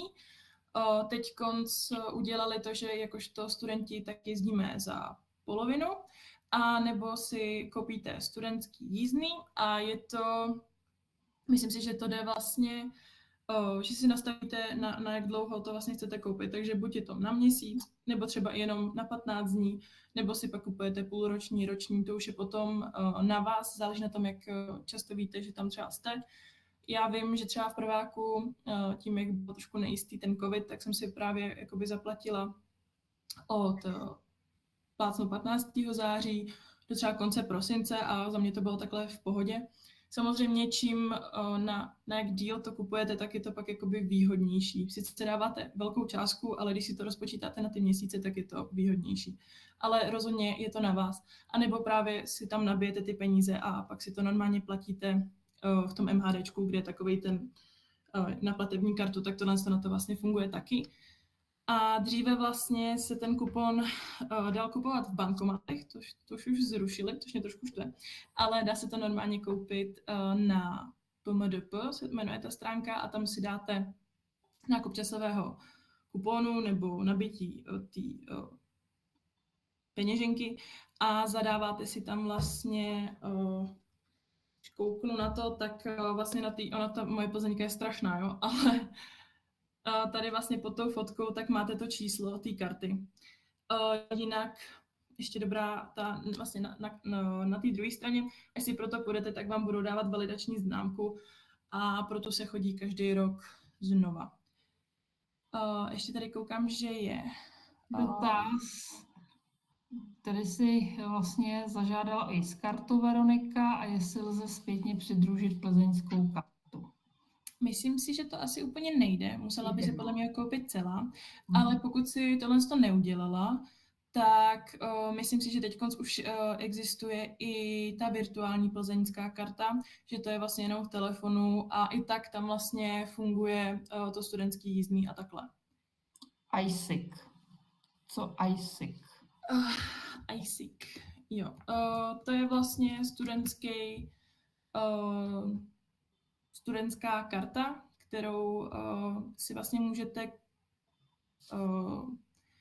přes stránky v tom portále, tam někde vím, že se to dělá, že si vlastně kliknete na ten odkaz a vyplníte tam údaje, zaplatíte si iSIG a vlastně můžete na to cestovat, nebo vím, že jsou tam nějaké asi slevy. Rozhodně je to super kartička, protože je uznávaná i jakoby v zahraničí, ale jinak vám prakticky karta stačí v Plzni. Tak nějak zkráceně řečeno k ISIKu, doufám, že to stačilo. Můžu to ještě zeptat teda? Určitě. Jenom proto, já vždycky na 2krát si to musím ověřit. Takže tedy ohledně té dopravy, tak jestli jsem to správně pochopila, tak předpokládám, že bude nějak na tu kartu nějaký portál, kde se teda jako nabíjí ta karta nebo tak nějak. A zároveň v rámci toho portálu se dá teda zvolit i to MHD, anebo je to přes to MHD něco stránku, co jste říkala? Je to PMDP, to je vlastně plzeňská doprava, nevím, jak Plzeňská městská dopravní podnik PMDP. Tak, děkuji moc krát. A tam si to právě člověk normálně buď koupí ten časový kupon, a nebo si tam nabije tu peníze. Ale takže to teda budu muset udělat zvlášť na tom PMDP. Jo, určitě. Jo, dobře, děkuju. Jo, a ještě koukám, že Natka se tady ptá, právnická fakulta už ji neprodlužuje, musíš si zažádat vlastně o novou a i každý rok se vlastně kupuje nová.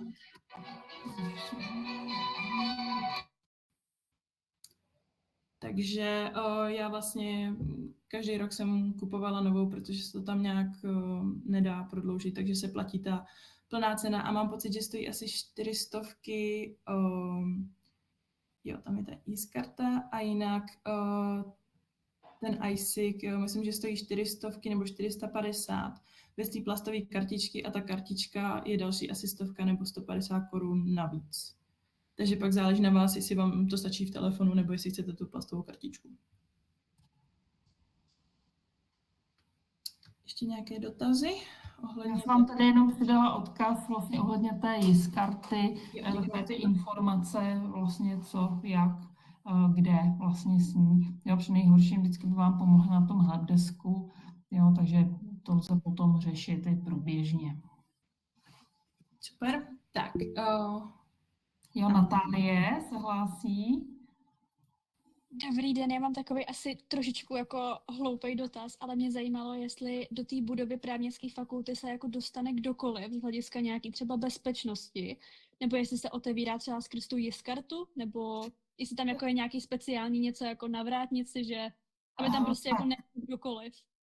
Ona ta budova je památkově jakoby chráněná, takže nemáme tam vlastně jakoby v tuto chvíli systém na JIS-karty, takže ta v podstatě může vyjít kdokoliv, ale vlastně vchází a hned naproti je vrátnice, takže je tam vlastně paní nebo pan vrátný, který vlastně by měl sledovat pohyb jakoby osob.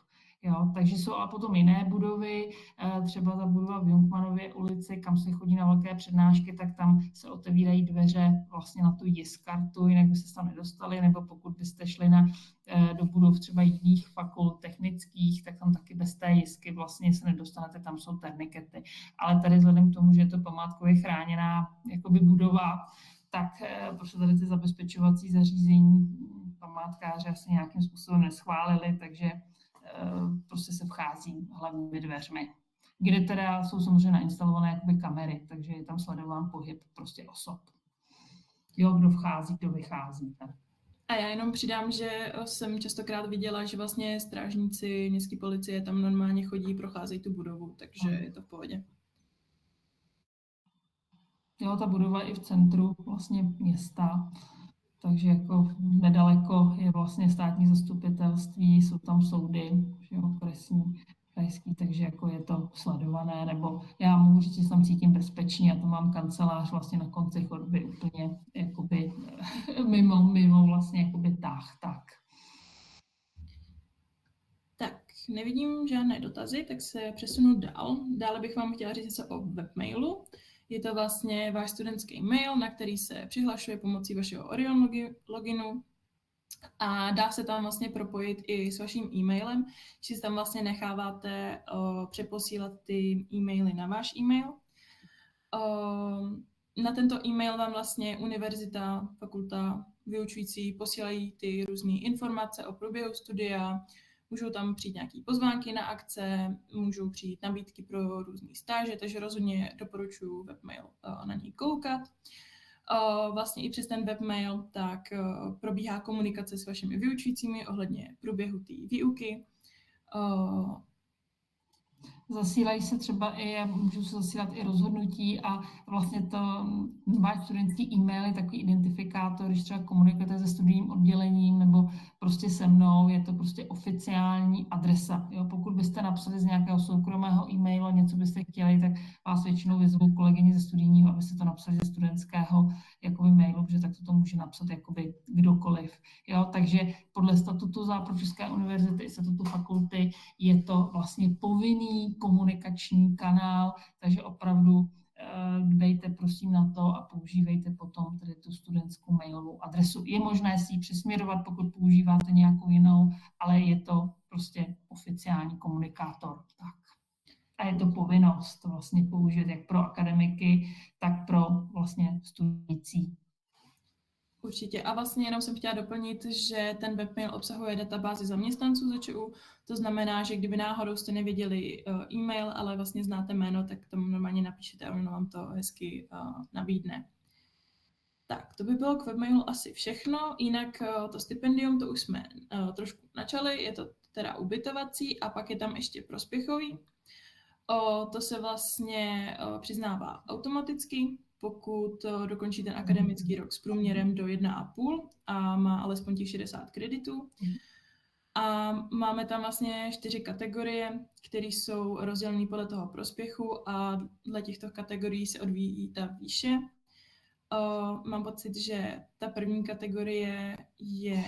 Tady bych možná do toho vstoupila, ono se to přesňuje na základě pokynu děkana a ten se vždycky vydává po skončení toho akademického roku, kdy ty studenti vlastně projdou studijní kontrolou a mají těch 60 kreditů a ten průměr 1,50, tak potom v tom pokynu jsou vlastně jakoby odstupňovaná je ta výše, jo? Takže v tu chvíli prostě nemůžeme jakoby upřesnit kolik, ale děje se to automaticky, že vlastně jakmile to splníte a vlastně je ten pokyn, tak potom se vám vyplácí automaticky v listopadovém výplatním termínu jakoby celé jakoby naráz. Jo, takto.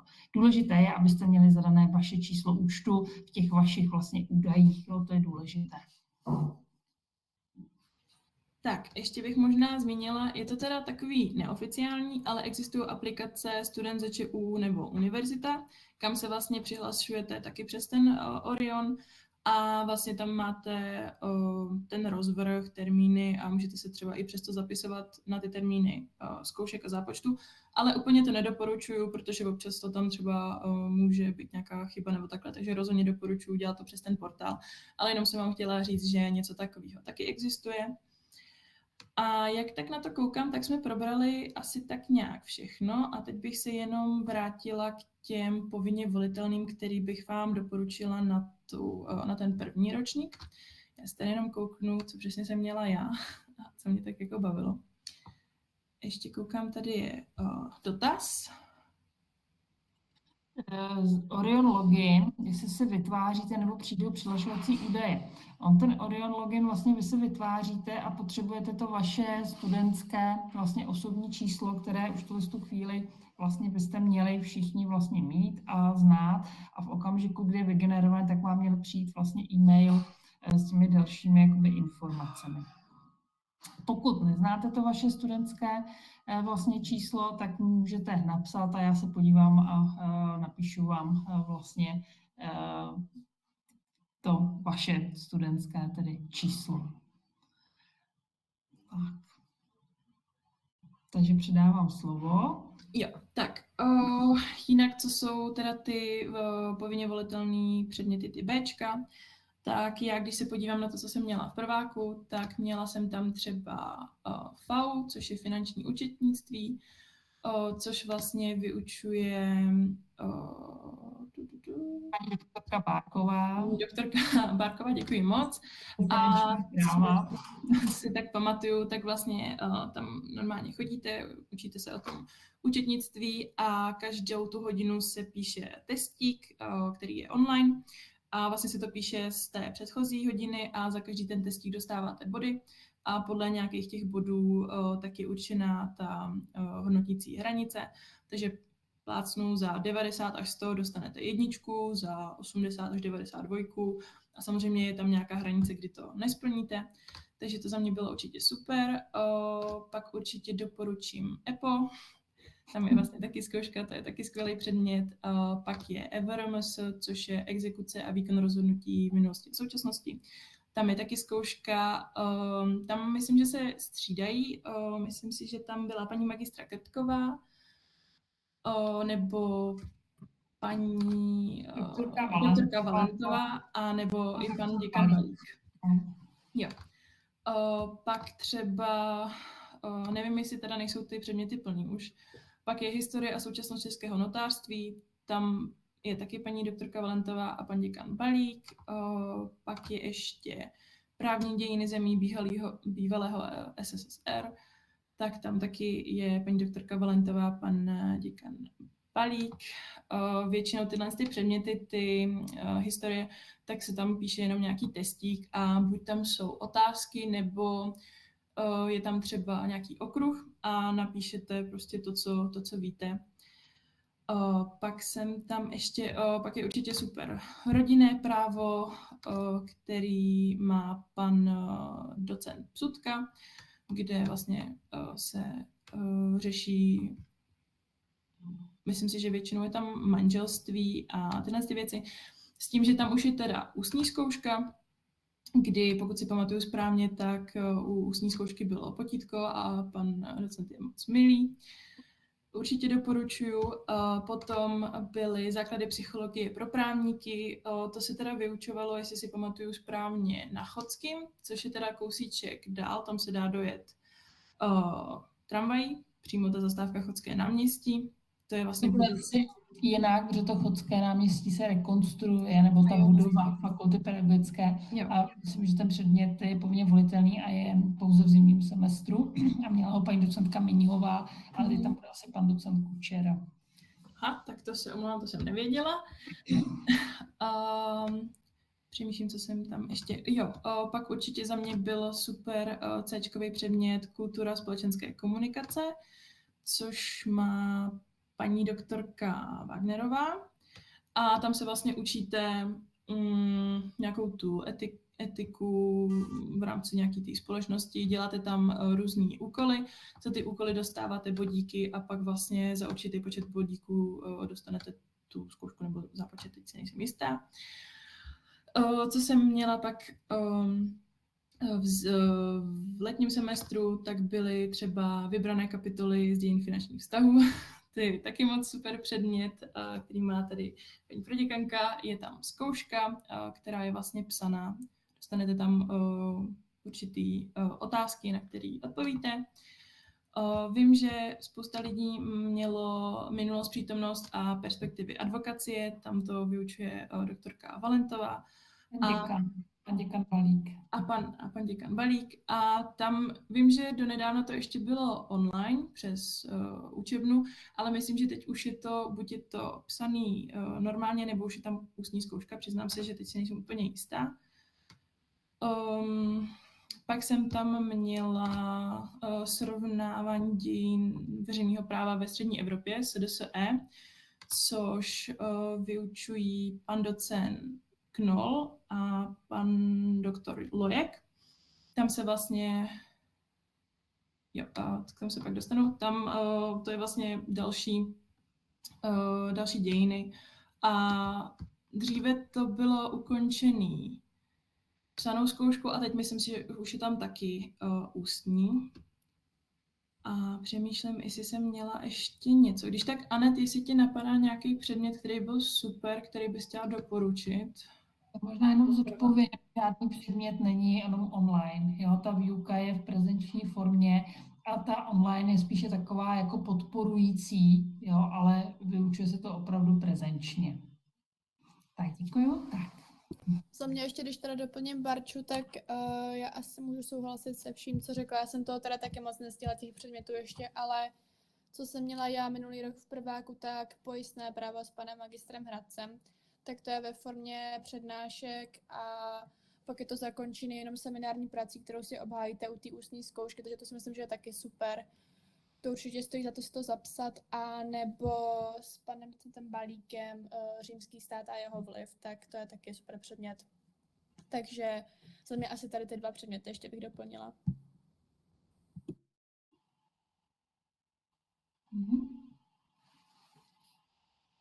Ještě mě napadlo, ale teď koukám, že to nemá rozvrh. Mám chtěla doporučit nějaký dovednostní. Ten dovednostní...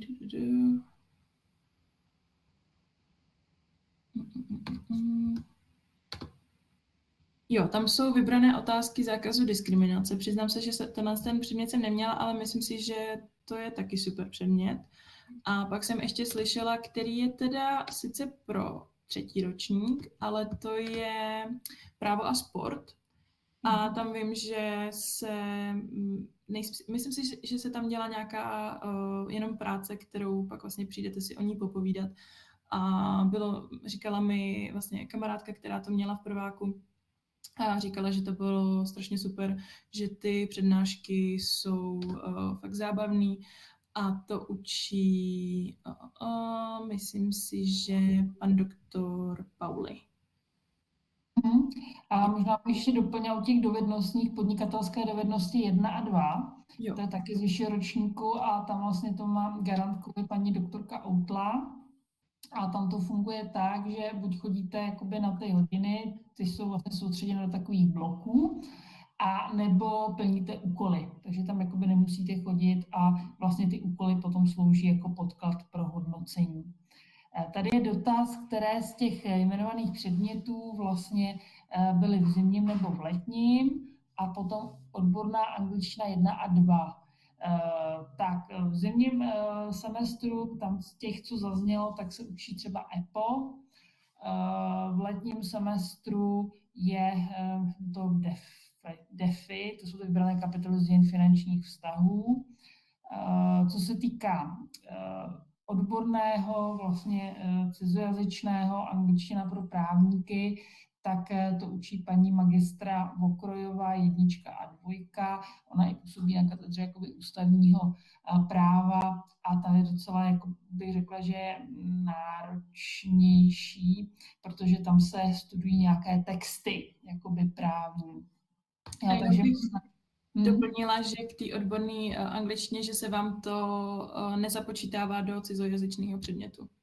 Je to vlastně normálně nějaký ten odborný, takže jenom abyste si nemysleli, že budete mít splněnou angličtinu a přitom ne. Jinak ještě k těm, co teda jsou v zimním semestru, tak konkrétně to bylo teda EPO, FAU, pak ještě tam je PAFIK, to myslím, že bylo taky super, EVRMS, HSČN, PDZBS,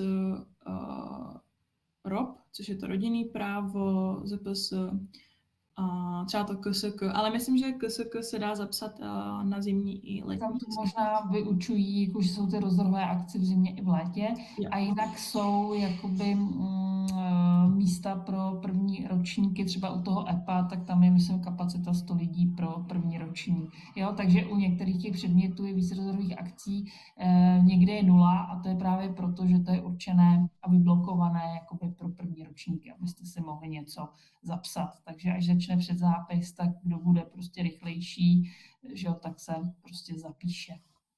Tak, splnit cizí jazyky v rámci magisterského studijního programu musíte získat aspoň 8 kreditů v průběhu celého vašeho studia za cizojazyčné odborné předměty, kam třeba patří ta angličtina pro právníky 1, 2, ale jsou tam i další předměty a vždycky to začíná vlastně jakoby ta zkratka na A. Takže musíte, jo, 8 kreditů. Jenom bych teda řekla, že ta odborná angličtina, ta právě nepatří k těm cizojazyčným, to je dovednostní. Ale je v cizím jazyce. Je v cizím jazyce, ale... Ono ještě takhle možná jakoby upřesnit, že v rámci toho magisterského nenavazujícího studijního programu, tak tam máte skupiny B předmětů. První skupina jsou vlastně povinně volitelné, jakoby odborné v češtině, pak jsou to povinně volitelné odborné jakoby v cizím jazyce a potom je tam ještě kategorie dovednostních prostě předmětů. A vy musíte získat v průběhu toho celého vašeho studia určitá minima v těch kategoriích. Takže v těch cizojazyčných to je 8 kreditů, v těch odborných českých tam je to více než 27 kreditů a potom z těch dovednostních minimálně 3 kredity. Jo, ale to celé studium je koncipováno na 5 let, doporučuje se každý rok mít těch 60 kreditů, takže vy musíte, abyste absolvovali, získat 300 kreditů za celé studium minimálně a v rámci těch 300 kreditů splnit všechny povinné předměty, minima těch povinně volitelných, pak když tak dobíráte Cčka, nebo můžete mít více těch Bčkových předmětů, musíte mít splněné souborné zkoušky, státní zkoušky, odevzdanou a obhájenou kvalifikační práci. Jo, máte na to 5 let, což je standardní doba studia, maximální doba studia je 8 let, jo, takže do těch 8 let to všechno musíte zvládnout a potom jsou tam ještě vlastně podmínky pro postup, protože jste v kreditním systému, tak se hlídá počet kreditů, vážený studijní průměr a potom také zdali splníte opakovaně zapsané předměty. U bakalářského studijního programu tam je to 180 kreditů, ta standardní doba jsou 3 roky, maximální doba je 5 let. A tam vlastně je povinnost teda splnit povinné předměty a vlastně povinně volitelné. Tam není povinnost mít nějaký ten cizojazyčný odborný předmět, i když v nabídce nějakých těch povinně volitelných se prostě najdou ty předměty, ale je to jinak koncipované. Tak. Takže Takže jestli je nějaký ještě dotaz, protože se předpokládám, jsme vyčerpali to, co jsme chtěli říct. Ano, Magdalenka se hlásí. Já se ještě teda trošku vrátím k tomu, jak jsme se bavili o těch posunech času v těch předmětech. Tak když se mi stane, že tam nebude možnost to posunout a budou se mi prostě překrývat, tak můžu střídat jakoby týdny. Ano, prostě... ano.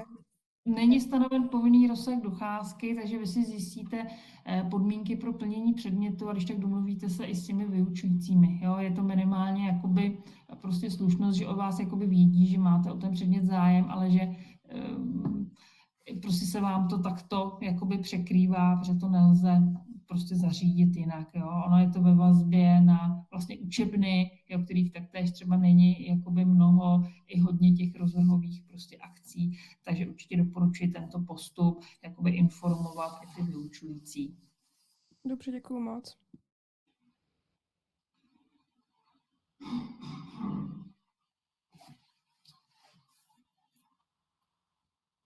Tak pokud není dotaz, já tady ještě chvilinku setrvám, tak chci moc poděkovat za to, že jsme se takto mohli sejít. Jinak já s vámi budu komunikovat ještě přes tady jaksi e-mail, přes hromadnou korespondenci, vlastně přes ty adresy, které jste uvedli vlastně v elektronické přihlášce do zápisu a po zápise vlastně, až budete mít všichni ty Orion konta, tak už to bude vlastně přes vaše studentské e-maily. Nicméně naživo se uvidíme potom na zápisech 1. září v budově fakulty, takže informace ještě už vám byly zaslané, ale ještě vám je potom připomenu, až skončí předzápis, aby zase toho nebylo moc.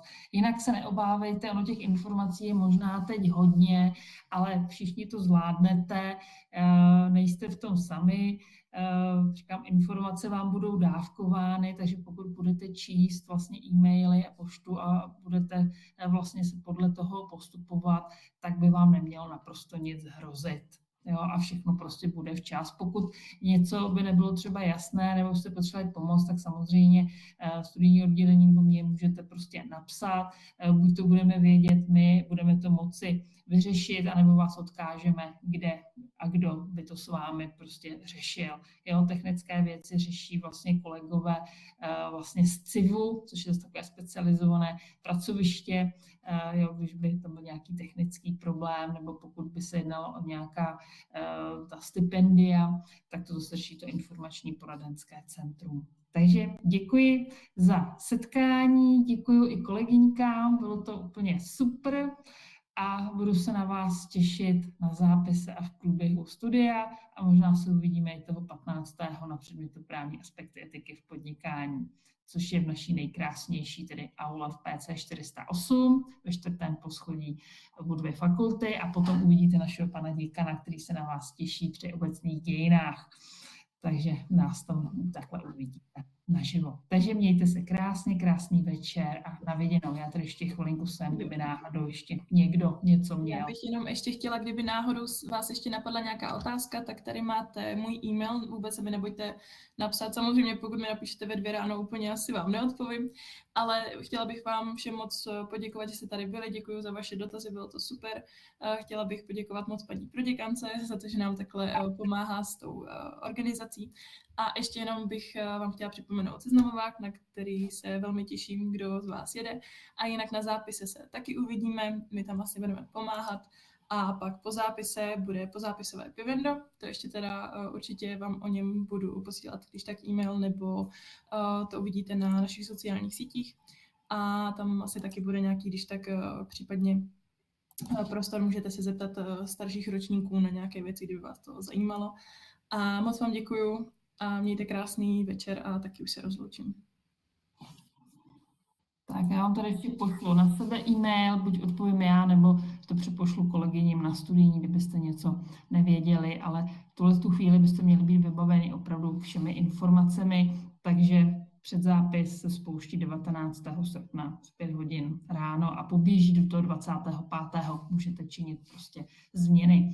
Takže kdyby byl nějaký problém, tak se bude řešit průběžně. Takže ničeho se neobávejte, berte to, je to něco nového a vždycky nové věci, změny jsou potřebné a jsou vítané a je to prima, což kolegyně určitě potvrdí. Takže děkuji moc za spolupráci, bylo to super a těším se na vás. Krásný večer. Také děkujeme, nashledanou. Nashledanou. Děkujeme, nashledanou. No fuj.